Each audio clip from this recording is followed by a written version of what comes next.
Hello, everybody, and welcome back to Everything Else. I'm your host, Nick Stewart. Hope you're all doing well. It's good to have you all to myself on this cold morning in Yukon. Cozy up by the fire. Take that coat off. You look breathtaking. Are you... Are you coming on to me?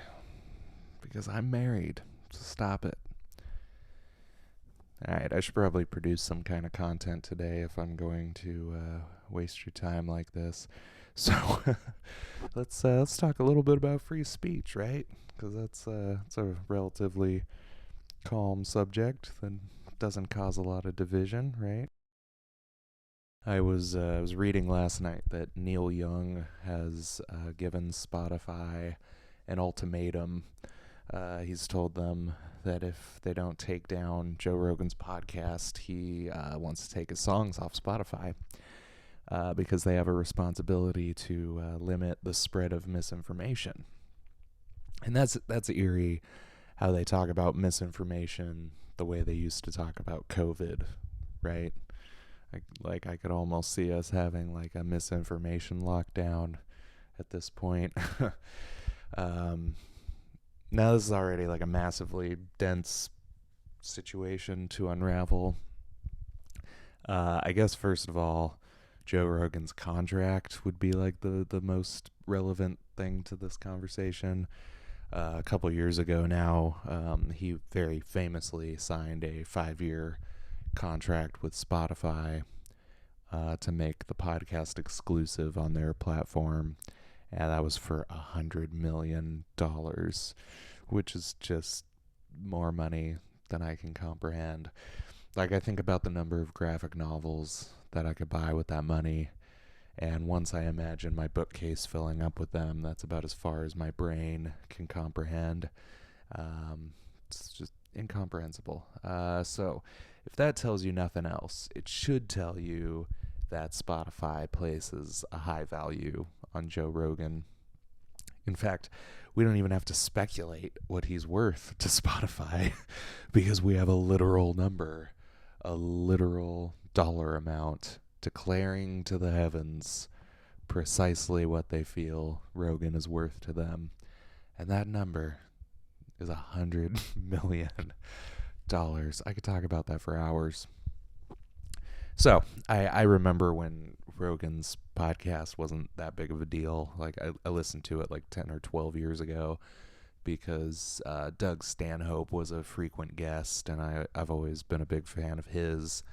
And I never really listened to the show other than that, but I would always see it on the homepage of podcast apps. Like it was one of the most popular podcasts, like him and Marin and Stuff You Should Know, and like those are the things that you'd always see on the homepage. Then I remember when it made news because Elon Musk was on and he smoked weed on the show with him. And I just remember thinking, like, it's kind of a big deal that he had Elon Musk on, right? So I remember that whole thing blew up. And then the next thing I know, I'm hearing about the Spotify deal, $100 million. Boggles the mind. So I started listening to him around the time I met my wife because she watched the show whenever there was someone on she was interested in, like Sam Harris or someone like that. And I've been keeping up with it ever since.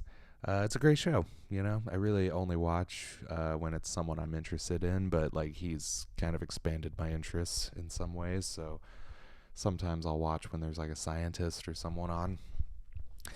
So to put it in perspective, like how popular Joe Rogan is, I read that he has about 11 million viewers per episode, and that dwarfs CNN by a factor of about 6.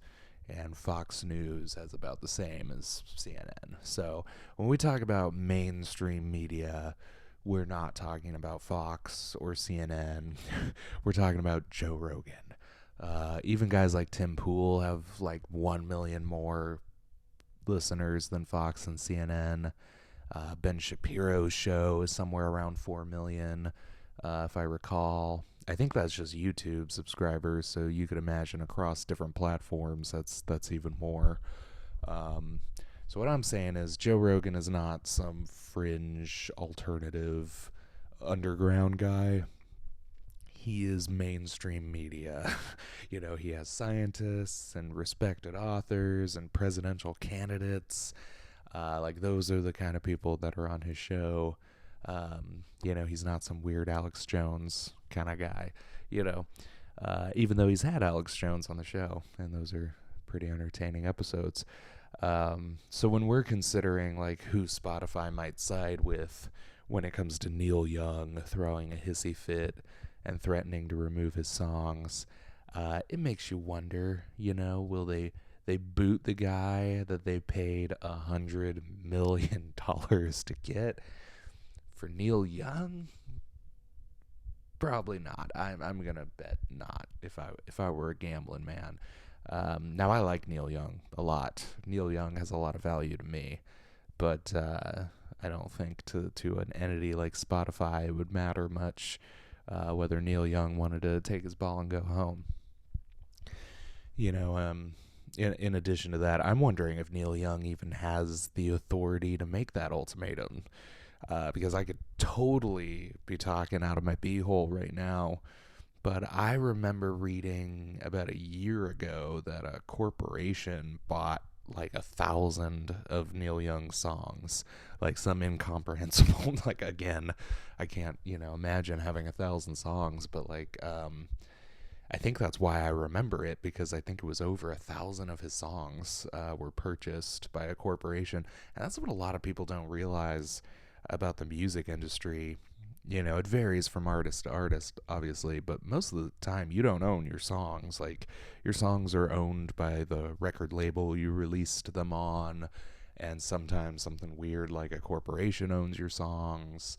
Um, your catalog is out of your control, probably, if you're a big star like Neil Young. Um, I remember AFI. They've had a lot of disputes with their labels over the years. When they left Nitro Records, Nitro released a little greatest hits thing to try to squeeze a little more money out of their catalog, and they told their fans to boycott it because they didn't have permission to release it. But the thing is, Nitro owned all the music they released on that label, which was a few really good records like Black Sails in the Sunset and The Art of Drowning. Um, Fun fact: that compilation is the only release of my favorite AFI song, "A Winter's Tale."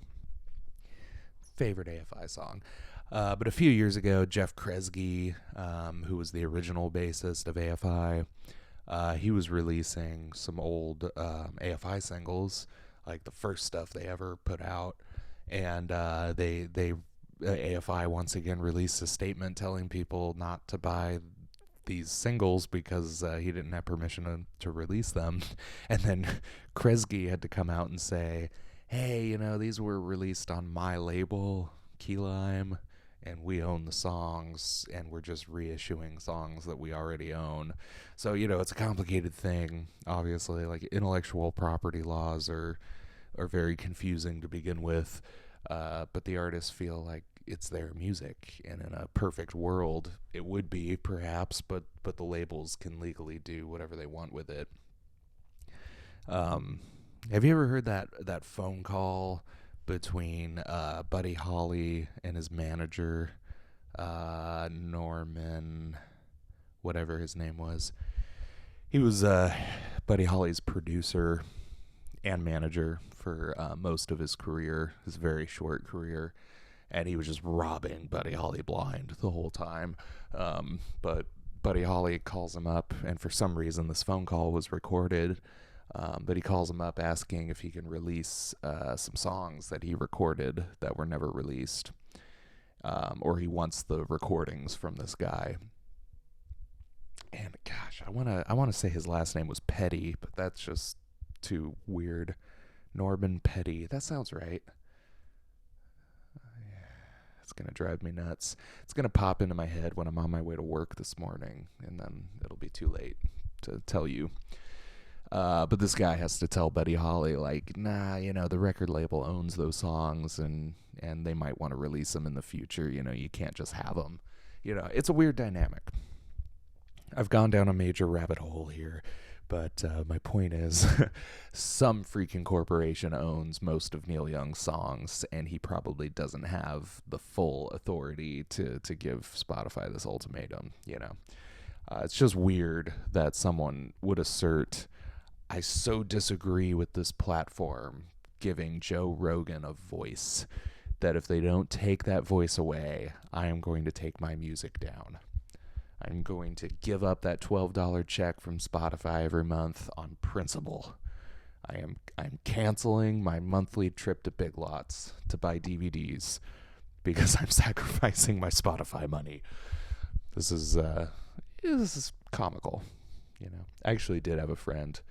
My friend Joe told me that he took his music off of Spotify because he got a $12 check from them. So he could make the same amount of money selling one CD at a show. So it just wasn't worth it. Crazy, huh? Anyways, the whole thing just assumes that you could silence Joe Rogan as if Spotify is going to take his podcast down and he will never be heard from again. Like the only reason that he even was popular in the first place was because he was on Spotify, as if they didn't spend $100 million on him. Do you think that's going to happen? Do you think they're going to take him off Spotify and he's just going to disappear forever? No. I guess maybe if he has a contract to be exclusive, then if they did take him down, maybe he would have to not publish anywhere for the rest of that 5 years. That's possible now that I think about it. But he's coming back. He's the most popular podcaster, commentator, personality guy. Like, he's the most popular in the country, maybe the world. I don't know. But like, you think that guy's just gonna disappear? Probably not. But the whole thing kind of scares me, like, it scares me that the reaction is to silence this guy. Like, what does that say about the overall attitude in the country that you jump straight to that instead of having a meaningful dialogue, which, by the way, is exactly what you get from Joe Rogan. Every time I listen to Rogan, he's having people fact check things for him, and he's presenting a balanced opinion of things, and he pushes back on what the guests say, and asks people really hard questions, and he talks to people for like 3 hours. It's hard to misunderstand someone when you're having a 3-hour conversation with them and not just getting sound bites. The way he's demonized is just comical. I've never heard a critique of him that was true. I was listening to Rainn Wilson's podcast, and he said something like, maybe we could be worth millions of dollars if, like Joe Rogan, if we believed the vaccine wasn't real. I butchered most of that except for that. He said the vaccine wasn't real. And just like, really? Like, is that what Rogan believes? Does that sound accurate to you? He doesn't believe the vaccine is real? It's not a question of how well it works or whether it's dangerous or not. It's whether it's real. Like, it's just a fake thing that they're shooting. Like the guy who still to this day has everyone tested when they come to the studio to be on his show. The guy who was gonna take the vaccine when the UFC was giving them out. The guy who, by the way, is probably partly to blame for the lockdowns. Like, I don't want to sound like too crazy, but in early 2020, he had an epidemiologist on, and this guy scared the crap out of everybody. He told people how dangerous the virus was going to be and how we didn't have enough ventilators. And, my point is 3 different people shared that episode with me. 3 people I didn't know listened to Joe Rogan. 3 different people shared that episode with me to show me the seriousness of COVID-19 before the lockdown. So I might be crazy, But with that many millions of people listening to him, it makes you wonder if that's part of the reason people were on higher alert and they just accepted the lockdowns when they came, because someone above even CNN and Fox had already convinced them that this was going to be a really bad pandemic. I don't want to blame him because he's obviously not pro-lockdown now, but it's just becoming clearer and clearer to me that some people are capable of having a conversation and hearing people out, and then the other side just wants to silence them. You know, Joe Rogan, if nothing else, has conversations with people and hears people out, and people want him removed. You know, what does that say? And I've said it before, but I don't know, like, that there was any election fraud in 2020. I never looked into it. I don't really care. They could all be fixed, for all I know. I don't believe in presidents, so it's kind of, I don't have a dog in the race. I heard some fishy things, but I never really did a deep dive and tried to figure out what was going on. And here is what I will say is the most convincing piece of evidence that there was some degree of fraud. You were not allowed to talk about it. You got banned off social media. You were called a crazy conspiracy theorist. Like, it's just ridiculous. You're not allowed to talk about the vaccine either. You're not allowed to even suggest that there could be side effects or that some people might not need it. And whatever a so-called conspiracy theorist is saying today, Anthony Fauci will be saying in 6 months. Good grief. You know, like, at one point you were banned off YouTube for saying it was a lab leak, and now it's pretty much accepted by everyone that it was a lab leak, you know. So the one bright spot in this is just how little anyone takes these kinds of things seriously. Everyone is kind of making fun of Neil Young. The Spotify employees who protested Joe Rogan, they didn't get a lot of support. So there's your white pill for the day. The more people try to silence free speech, the more people wake up to how dangerous all of this is. Because that's the one thing that does get people's antenna up, where it's kind of like, you know, you're not even going to let them talk? Like, you're not even going to let me hear what they have to say? Like, that gets even the most leftist people, I guess I should say, like, left of center, because leftists want free speech, you know, and far right wants free speech, but, you know, in the center left, you know, that they seem to be the ones kind of silencing free speech, and that even gets their antenna up, you know, gets their spidey sense going when they're like, you won't even let me listen to them? Like, you know, it really red pills people to the situation. So I guess that's all I got on Joe Rogan, American hero. We started fostering a new cat last night. She's cool so far. She slept in the bed with us. She was chill.